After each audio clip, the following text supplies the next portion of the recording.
we've arrived. What does it say there, Braids? Please knock once.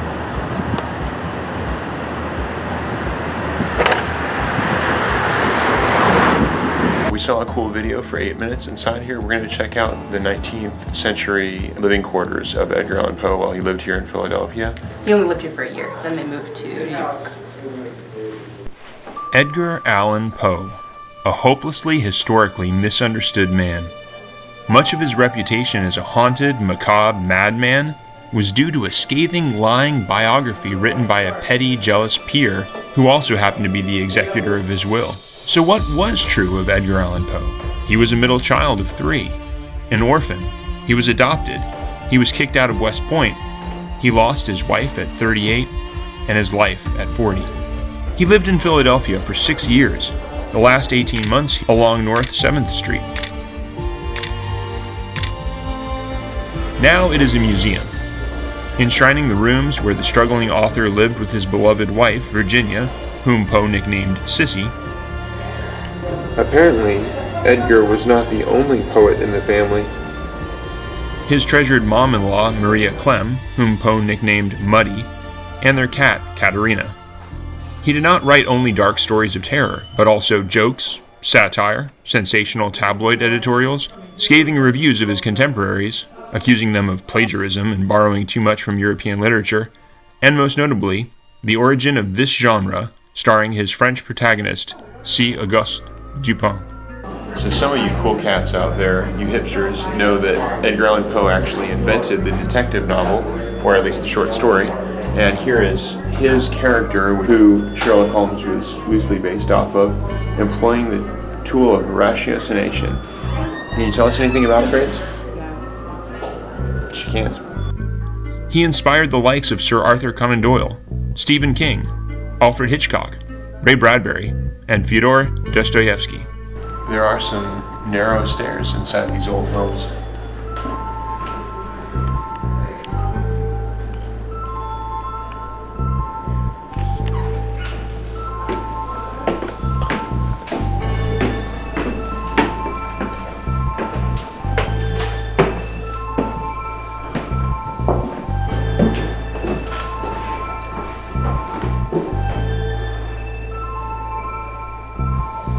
I'm in Edgar Allan Poe's cellar. You can't see it, but there's a trap door that goes out. Pretty cool. I have to duck my head, otherwise I'd be hitting it on every rafter inside here.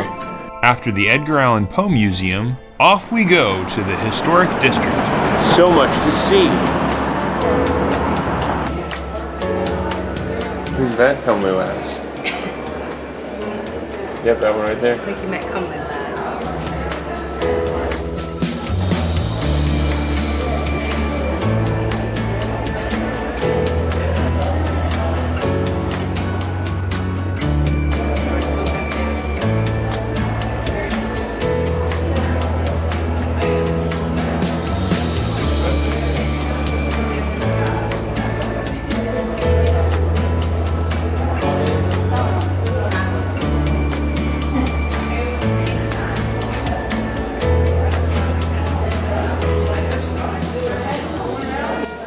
Weighing in at just over a ton, 3 feet tall and 12 feet in circumference, the Liberty Bell in fact predates the American Revolution.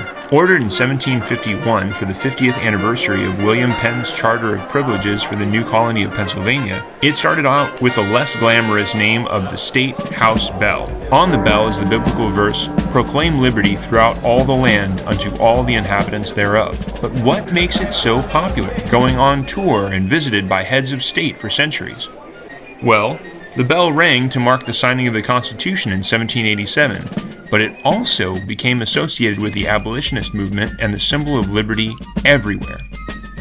So what is commonly known as the Liberty Bell here in Philadelphia does have this very noticeable crack, which, contrary to some misconceptions, was not caused because the bell was dropped at some point. But after so much sonorous use, it eventually developed a crack inside that had to be repaired by these spider braces.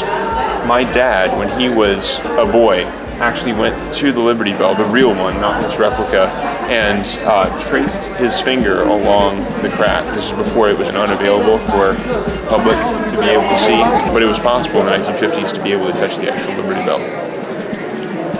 Philadelphia is the home of the very first presidential house.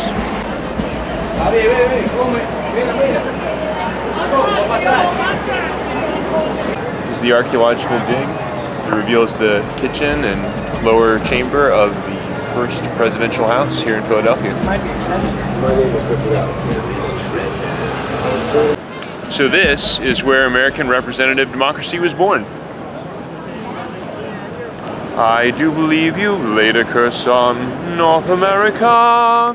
Bum ba-dum bum. Sit down, John. Sit down, John. For God's sake, John, sit down. So we're off to Congress Hall. We got a chance to see the original drafts of the Declaration and the Articles of Confederation, but you can see more of that in our Constitution video. So from 1790 to 1800, Congress actually met not in Washington, D.C., but just like the President of the United States, inside of Congress Hall, which is currently being remodeled. This edifice was built in 1787 to serve as Philadelphia's county courthouse, but only for 1 year, our tour guide told us, before the city found out it was going to host the American government, this first floor being for the House of Representatives. Now this building has also seen 2 presidential inaugurations. George Washington is sworn in for his 2nd term as president, up in the Senate above us. And right back here on this platform is where John Adams became our 2nd president. And that was an even bigger event, because it's the first time the power of this country changed hands from one person to another. And that's something they're not used to, somebody giving up all that power. This is a time when most countries are still being run by kings or queens. And there's only 2 ways you get that job. You either inherit it, or if you don't like the king, you know what you gotta do? Yeah, you gotta kill him and take the job. That's how you overthrow him. So there was a lot of violence back then. So people didn't think this was possible. These 2 men, unrelated, could exchange that kind of power without violence. So on the day that John Adams was inaugurated, the public gallery right up there, that was filled with people from all around the world.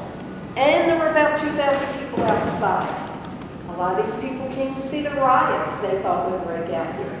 And some of the people out there may have even been wondering if George Washington was going to come in with the army to kill off John Adams for daring to take over. But nothing like that happened. Nobody died. It was peaceful. The whole thing only took about 20 minutes. But in the end, that was a really good test of our Constitution to see if it could work and continue into the future. Braids got a lot of good pictures in. I'm not sure. It's really dark.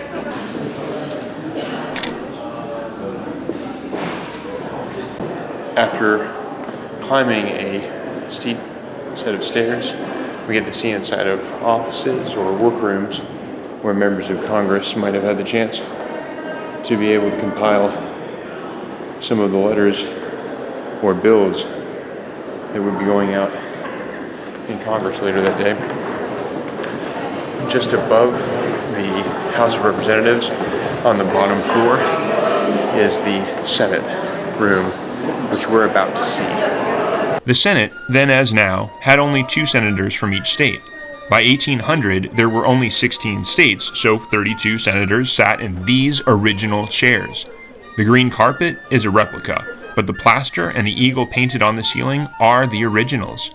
Senators back then were not appointed by popular vote. They were chosen and sent by their state governments. In fact, America wouldn't have senators appointed by public elections until the year 1913. It was a bit smaller than I expected. I'm here in Philadelphia in the U.S. Senate's area where votes were conducted from 1790 to 1800. And oh look, directly in this meeting room, connected, is a painting of Marie Antoinette. In 1790, the Queen Empress of France. And in the adjoining room, here is a picture of King Louis XVI of France. This is because King Louis and Queen Marie were the monarchs of France who was an ally of America during this time, up until the King and Queen lost their life in the French Revolution by 1793.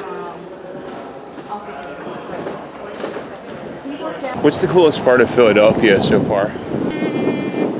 Lunch yesterday. Unacceptable answer. It was really good. Philadelphia is the city of the Constitution. It's also been nicknamed the Athens of America, the Cradle of Liberty, and the Workshop of the World. In addition to being the city of brotherly love, Philadelphia is an artistic place. In the historic district, you can find many expressions of color and outlets of creativity. Here are musical performers, public chalkboard think tanks, cat sculptures, murals, and lawn ornaments. Listen to the sound of cars on cobblestones.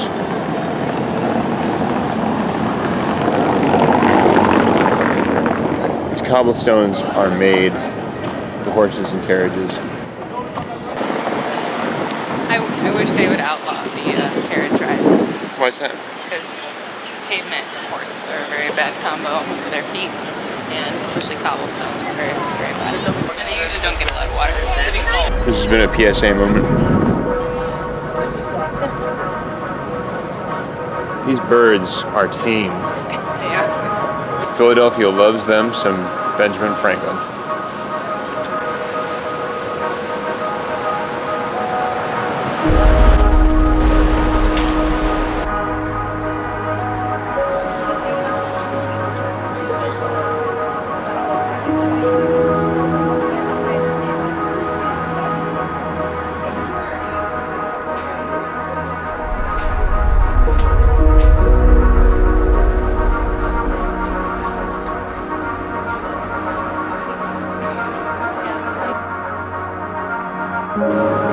Be Franklin, put some clothes on.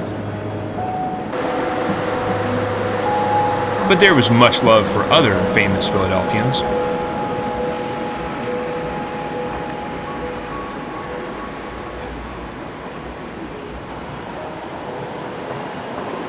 So 10 years ago, the last time that I was here in Philadelphia, I came specifically to this Betsy Ross house and got to meet one of the actress reenactors. Edgar Allan Ross, I believe, is actually talking to Betsy, or perhaps a reenactor. Really impressed. I'm glad that Braids is here, checking it out now with me. If it's not cat YouTube videos, it's stone statues of cats.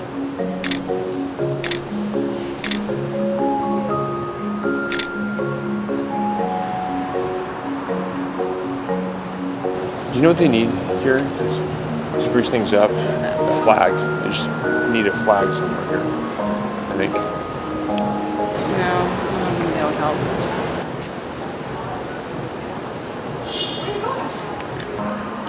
So as we understand it, Elfreth's Alley is the oldest continuously lived in city section in America. So it still looks the way it would in the 18th century. What would it be like to live in a community where people were constantly walking up and down your cobbled city streets right outside your doorstep when you got the mail or went off to work? That's what Elfreth's Alley is like. I know, it sounds like it's in Harry Potter.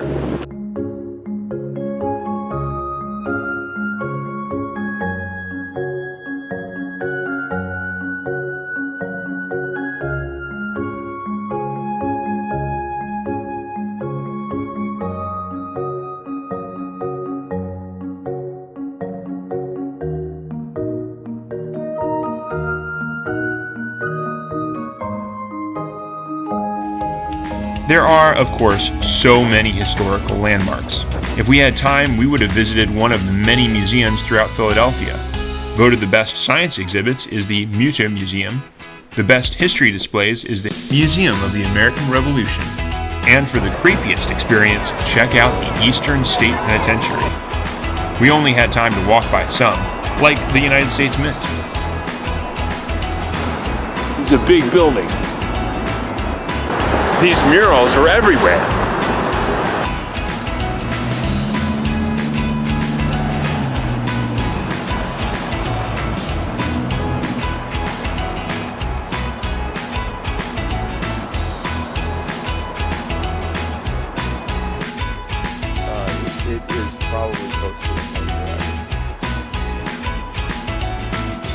Fortunately, I have a patient wife who lets her husband look over murals and film them.